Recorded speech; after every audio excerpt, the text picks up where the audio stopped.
Hey everyone, and welcome back to the channel. Today I wanted to take you to see a World War II historical site, the Piti Guns in Guam. I rode my bike from Tumon, where I live, down to Piti, it's about 9 miles, and I included some of the scenery on the way. So that's the first part of the video, and then the second part is where we actually discuss the guns. So I hope you enjoy.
There are 3 of these guns up here in the jungle. They were manufactured in 1914, so they're over 100 years old at this point, but they were put here in the 1940s during the Japanese occupation.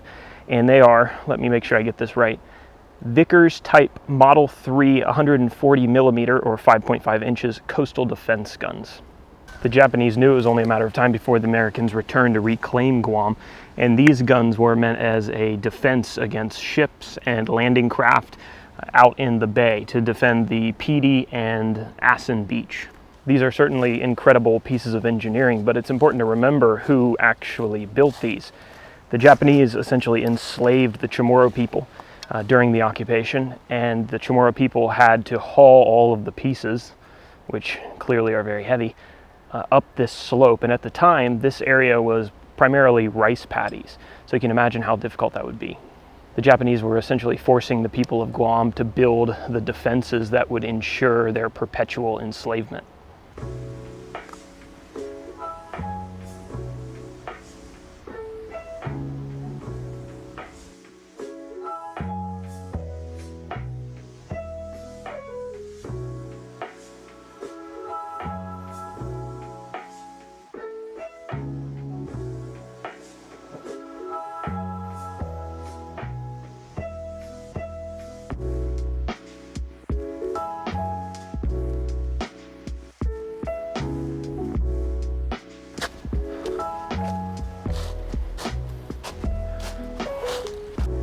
You can see the second gun here, definitely not in the same shape as the first. The Americans shelled this entire beach and ridgeline really hard with their battle cruisers before they actually invaded, and this gun was destroyed, I believe, in that bombardment. One interesting fact is that none of these 3 guns was ever fired. They weren't finished by the time the Americans arrived to take the island back. Who knows what effect they would have had if they had been finished. They have a range of about 10 miles, and since they have some serious power, and maybe things would have been different if they had been functional.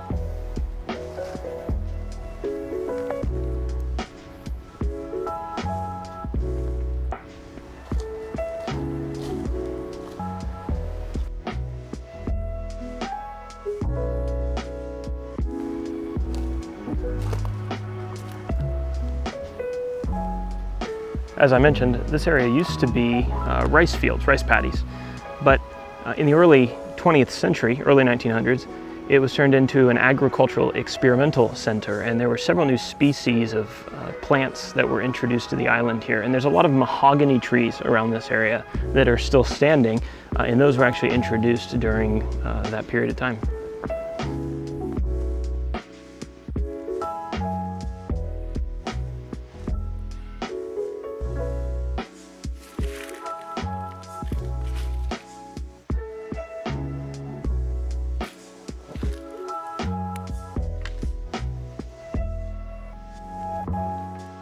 I wish I could tell you a little bit more about these guns and the history behind them, but I don't really know much more. That's all I got. If anyone else knows, especially if you're from Guam and you know something that I haven't mentioned in this video, feel free to leave it down in the comments. I always appreciate it when people who know a lot more than me leave more and better information down in the comment section. And remember to subscribe to the channel too if you haven't already. These really just stand now as a monument to where Guam has been, and in part why it is the way that it is today. And so if you come here, I definitely encourage you to step off the beach or the touristy areas and come here to a great trail to see some great history. I haven't seen a single other person since I've been out here. It's been really nice and relaxing. It's a beautiful trail, quick trail. You can do it in an hour if you want to. So thanks everybody for watching. Now I'm going to take a nap here in the forest and then ride 9 miles back to my house. All right, wish me luck. Bye.